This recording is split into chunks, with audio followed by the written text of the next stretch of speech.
कल्पना कीजिए कि आपको पहले से ही यह पता चल जाए कि बहुत जल्द दुनिया में एक भयानक तूफान आने वाला है और सब कुछ खत्म होने वाला है। ऐसी स्थिति में आप क्या करेंगे? क्या आप धन दौलत इकट्ठा करेंगे या अपनी जान बचाने का रास्ता खोजेंगे? शिव बाबा कहते हैं कि आज दुनिया की बिल्कुल यही हालत है। विनाश सामने खड़ा है। 24 अगस्त 2026 की इस बेहद पावन और रूहानी नशे से भरपूर मुरली में शिव बाबा हमें समझाते हैं कि मीठे बच्चे, मौत तुम्हारे सिर पर खड़ी है, इसलिए अब इस पुरानी दुनिया से अपना मुंह निकाल लो। आइए आज की इस विशेष रूहानी चर्चा में शिव बाबा द्वारा दिए गए 10 बेहद शक्तिशाली और जीवन को बदलने वाले सूत्रों को एक एक करके ध्यान से सुनते हैं। पहला बिंदु, जीते जी बेहद के बाप का वर्षा। दुनिया में लोग अपने लौकिक माता पिता के वारिस बनते हैं, लेकिन तुम बच्चे जीते जी परमात्मा के बने हो। व्यावहारिक सबक यह है कि खुद को दुनिया की छोटी छोटी बातों में न उलझाएं। हमेशा यह नशा रखें कि मैं स्वयं भगवान का वारिस हूँ और मेरी प्रॉपर्टी यह पूरी दुनिया नहीं, बल्कि आने वाली सतयुगी नई दुनिया है। दूसरा बिंदु, विनाश की तैयारी। बाबा कहते हैं कि विनाश बिल्कुल सामने है। दुनिया के लोगों को पता नहीं है कि कब लड़ाई लग जाए, इसलिए वर्तमान दुनिया के वैभवों पर अपना दिल न लगाएं। जब हमें पता है कि यह सब राख होने वाला है, तो हमारा पूरा ध्यान केवल अपनी आत्मा को पावन बनाने पर होना चाहिए। तीसरा बिंदु, सहज राजयोग बल। शिव बाबा कहते हैं कि तुम्हें कोई कठिन तपस्या नहीं करनी है, सिर्फ बाप को याद करो। इसे ही सहज राजयोग बल कहा जाता है। व्यावहारिक सबक यह है कि अपने हर दिन की शुरुआत और अंत शिव बाबा की मीठी याद से करें।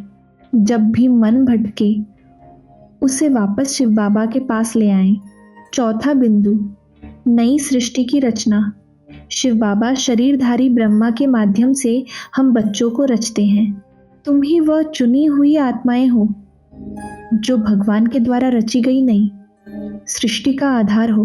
अपने ब्राह्मण जीवन के इस महान महत्व को पहचाने। पांचवा बिंदु, ज्ञान चिता पर बैठना। कलयुग में हर मनुष्य काम विकार की चिता पर बैठा है। बाबा कहते हैं, अब तुम्हें उस चिता से उठकर मेरी ज्ञान चिता पर बैठना है। अपने अंदर के सभी विकारों को ज्ञान और योग की अग्नि में भस्म कर दें, क्योंकि संपूर्ण पवित्रता ही स्वर्ग के दरवाजे खोलती है। छठा बिंदु, पढ़ाई में गफलत न करना। यह कोई साधारण स्कूल नहीं है। जो बच्चे पढ़ाई नहीं पढ़ेंगे, वे सतयुग में प्रजा के भी नौकर चाकर बनेंगे। इसलिए ज्ञान की पढ़ाई को अपने जीवन का सबसे महत्वपूर्ण कार्य माने।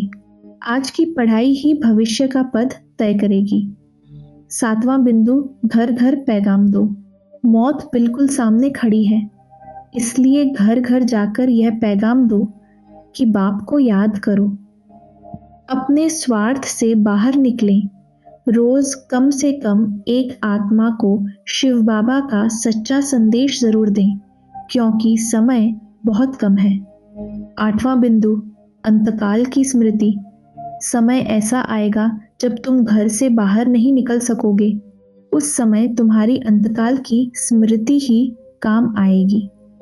आज से ही शिव बाबा की याद का ऐसा पक्का अभ्यास करें कि शरीर छूटते समय केवल शिव बाबा ही याद आए, कोई और नहीं। नौवां बिंदु, सच्चे ब्राह्मण का वरदान। सच्चा ब्राह्मण वह है जिसकी संकल्प वृत्ति और स्मृति को अपवित्रता छू भी न सके। अपने मन के विचारों पर कड़ा पहरा दें, ताकि कोई भी अशुद्ध संकल्प आपके मन में प्रवेश न कर सके। 10वां बिंदु, अपवित्रता का अंत। अगर किसी आत्मा के प्रति आपकी व्यर्थ दृष्टि जाती है, तो वह भी काम विकार का ही एक रूप है। अपनी नज़रों को इतना रूहानी और पावन बनाएं कि किसी भी देह को देखकर उसमें केवल आत्मा ही दिखाई दे। आज हमने जाना कि मौत और विनाश हमारे सामने हैं और हमें ज्ञान चिता पर बैठकर अपनी आत्मा को पावन बनाना है।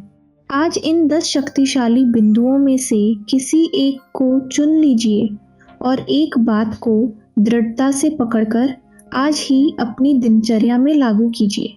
अगर आपको जीवन को नया मोड़ देने वाली यह चर्चा पसंद आई हो तो वीडियो को लाइक ज़रूर करें। कमेंट में बताएं कि आज का कौन सा बिंदु आपके दिल को छू गया। अपने ब्राह्मण परिवार के साथ इसे ज़रूर शेयर करें। ओम शांति।